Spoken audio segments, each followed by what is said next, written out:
Bonjour à tous et bienvenue sur la chaîne YouTube de Paris United pour une nouvelle interview exclusive. Bonjour Guy Lacombe. Bonjour. Comment ça va?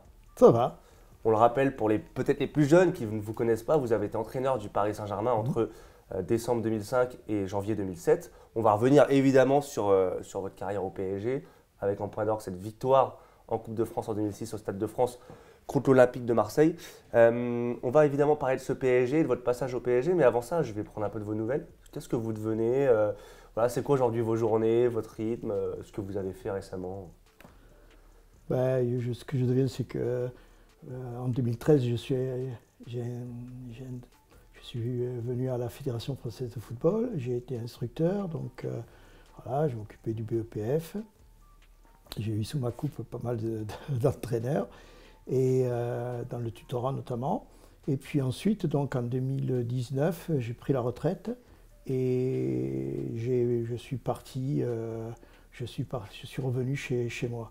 Alors, en fait, il faut savoir que j'ai perdu ma femme et ça a été un grand coup pour moi. Donc j'habitais à Dinard, en Bretagne. C'est un coin magnifique. Mais au vu de ce qui s'est passé, j'ai préféré rentrer chez moi, donc près de ma fratrie, et ça se passe bien. Je vais rappeler aussi votre CV, parce qu'avant d'avoir été entraîneur, vous avez été joueur. Ouais. Joueur à Nantes, Lens, Tours, Toulouse, Rennes ou encore Cannes. Oui. Puis entraîneur, Cannes, Toulouse, Guingamp, Sochaux, Paris, Rennes, Monaco. Élu meilleur coach de Ligue 1 en 2003 avec Sochaux. Vainqueur de la Coupe de la Ligue en 2004 avec Sochaux, de la Coupe de France en 2006 avec Paris. Est-ce que vous estimez que c'est un bon bilan? Est-ce que vous êtes satisfait de votre carrière? Satisfait, de toute façon, il faut y avoir des regrets. Il y a toujours un peu de regrets, notamment dans les défaites, puisque j'ai perdu 3 finales, j'en ai gagné 3. Donc une contre le PSG, donc je vous remercie de l'avoir perdu celle-là, en 2010.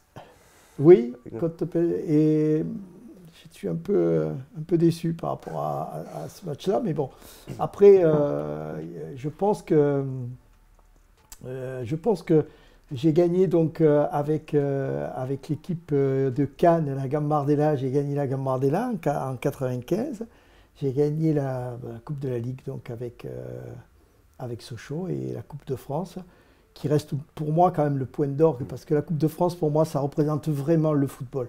Et donc gagner avec Paris contre l'OM en plus, là, vraiment, ça représente quelque chose. J'ai cité un club que vous avez entraîné, et dans lequel vous avez évolué, c'est Cannes, l'AS Oui. Cannes. L'AS Cannes qui est en demi-finale de Coupe de France cette saison. Tout à fait. Qu'est-ce que vous pouvez dire de ce parcours? Et surtout, est-ce que vous souhaitez une finale contre le PSG, vos deux anciens clubs? Oui, ce serait magnifique. Honnêtement, je pense qu'ils peuvent le faire. Ils ont quand même battu 3 Ligue 2, et pas les moindres. Je pense qu'effectivement, Paris est favori devant Dunkerque. Oui, on pourrait retrouver, parce que comment dirais-je, à la Boca, ça va être compliqué pour l'équipe de Ligue 1. De Reims, qui est en plus pas en grande forme en ce moment. Donc je pense que sur la dynamique, Cannes a ses chances. Il faut savoir aussi que lorsque vous faites une aventure en Coupe de France comme ça, parfois les joueurs délaissent un petit peu inconsciemment, hein, on n'y peut rien. Et il n'y a que les dirigeants qui ne comprennent pas trop ça, mais on délaisse un petit peu le championnat, parce que la coupe devient la compétition importante. Au centre de formation de Cannes, vous avez formé un paquet de futures stars. Et il y en a une évidemment que tout le monde connaît, c'est Zinedine Zidane, Bien sûr. que vous allez retrouver plus tard à la DTN, quand vous l'avez formé. Oui, j'ai été instructeur de... J'ai lu que vous étiez le seul ou l'un des seuls à l'appeler Yazid, son deuxième. Oui, alors. C'est quoi cette histoire? En fait, cette histoire, il faut savoir que quand il arrive à Cannes, tout le monde l'appelle Yazid. Et je vais vous dire une chose, c'est que lorsque je le vois partir à Bordeaux et que je vois Roland Courbis l'appeler Zizou Zinedine, je dis mais j'ai jamais. Et effectivement, à ce moment-là, j'ai regardé les papiers, comment dirais-je, la licence, et c'était Zinedine Zidane, oui. Mais en fait, nous, à Cannes, on l'a toujours appelé Yazid. C'était son second prénom, et il faut savoir que, pour l'anecdote, c'est que dans les quartiers nord de Marseille, Zinedine, c'était trop long, donc il l'appelait Yazid. Voilà, c'est aussi simple que ça. Vous aviez un lien assez proche avec lui? Oui, bien sûr que j'ai une affection particulière pour lui et je pense que c'est réciproque. Après, on est dans deux mondes différents, donc voilà, je le suis, je sais que maintenant il y a une ouverture qui est importante pour lui avec l'équipe de France et je lui souhaite d'abord d'y accéder, puis ensuite de faire aussi bien que son prédécesseur. Déjà, c'est pas mal. Bon, Zidane, c'est bien, mais le PSG, c'est encore mieux. Donc, on va revenir sur votre passage au PSG. Vous arrivez au PSG en décembre 2005. C'est le président Pierre Blaillot qui vous recrute. Est-ce que vous êtes surpris à ce moment-là d'être contacté alors que le PSG a Laurent Fournier en tant que coach qui fonctionne plutôt bien, qui a plutôt des bons résultats? Je crois que le PSG est entre la 4 et 6e place, je ne sais plus. Voilà, qu'est-ce que vous vous dites? Alors, c'est compliqué pour moi, parce que c'est vrai que Pierre Baillot m'a contacté déjà au mois de novembre, il était venu me voir, même auparavant, parce qu'il avait la conviction, comme Jean-Michel Moutier également, que Laurent Fournier n'était pas à sa place, il lui fallait encore un peu acquérir beaucoup de choses, d'expérience pour pouvoir accéder L'inconvénient pour moi, mais l'avantage pour lui, c'est que c'est un ancien grand joueur du Paris Saint-Germain, il était extrêmement aimé, et c'est vrai que je pense que ça a choqué un certain nombre bien sûr, de spectateurs, de téléspectateurs, ainsi de suite, mais également de joueurs.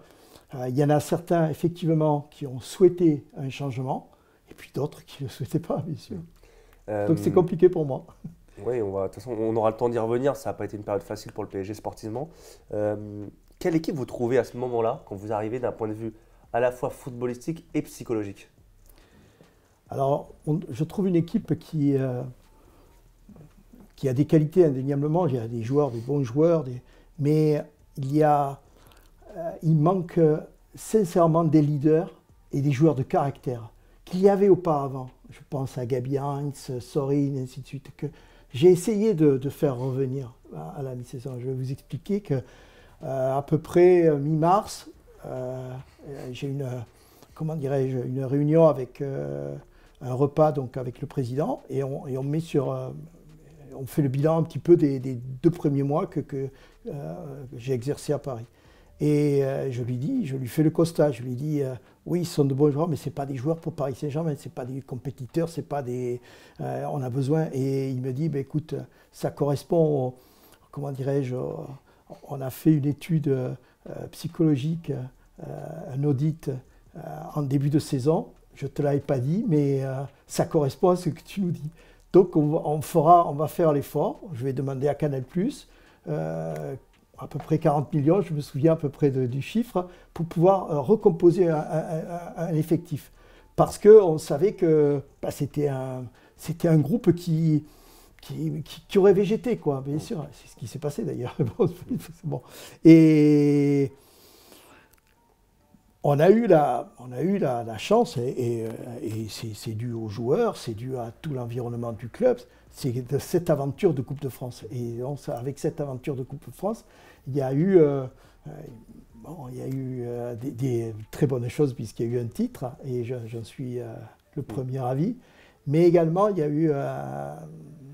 a eu aussi un problème de gouvernance parce qu'il faut savoir qu'en avril 2006, le Canal+ a vendu le club. Et on ne le savait pas. Enfin, Pierre Blaillot me dit, je suis tombé des nues comme toi, je ne savais pas du tout que Canal+ voulait vendre. Et ils vendent à Colonie Capital qui, eux, ont une vision business un peu, et ils disent, nous on veut réduire de 20% le budget. Donc ça vraiment, tout ce qu'on avait prévu tombait à l'eau. Moi j'avais rencontré Gourcuff, j'avais essayé de joindre Gabi Heinz, j'avais Schilacci, je l'ai contacté. Enfin il y avait vraiment une notion oui, on voulait construire une autre équipe, quoi. Enfin au moins peu près à 60-65%, il fallait la changer. Et d'ailleurs, si on regarde un peu les statistiques du Paris Saint-Germain, il a fallu à Paul Le Guen qui m'a succédé, 1 an et demi après, ils ont joué le maintien. Quand il a changé l'effectif, hop, après c'est redevenu. Avec Makelele, Coupé, Djouli, des joueurs comme ça. C'est ce que vous auriez voulu faire, vous, au PSG Bien un sûr, peu. bien sûr. Effectivement. Vous arrivez à Paris, dans la capitale. Beaucoup de pression, les médias, les supporters. Tout de suite, vous vous rendez compte que c'est différent, que l'atmosphère va être différente de ce que vous avez connu par le passé? Oui, oui, mais j'ai assumé ça. C'est-à-dire, je pensais que je pouvais faire passer mes idées et puis arriver à avoir une. Et c'est vrai que peut-être je n'ai pas, comment dirais-je, vu l'immensité de la tâche. Parce qu'en fait, le club était. Et d'ailleurs, même le camp des loges à l'époque, si vous vous souvenez, enfin, peut-être vous étiez trop jeune, mais ça n'avait rien à voir avec le camp des loges de maintenant, hein, c'est-à-dire le centre d'entraînement du Paris Saint-Germain. On avait beaucoup de travail dans beaucoup de domaines et moi qui avais été en Angleterre et tout ça, je voulais mettre en place un lieu de vie, des repas, et ainsi de suite. Enfin bon, on avait beaucoup de retard. Est-ce que c'est plus dur d'entraîner le PSG qu'un autre club en France?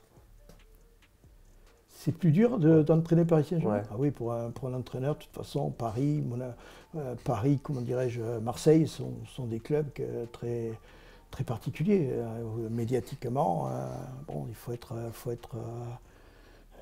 costaud. Et puis surtout, il faut avoir des résultats. De toute façon, si vous avez des résultats, ben, vous passez vous franchissez un palier, puis ensuite, et ainsi de suite, quoi. C'est-à-dire, vous faites votre route. Si vous avez peu de résultats, vous savez bien que ça va être terrible.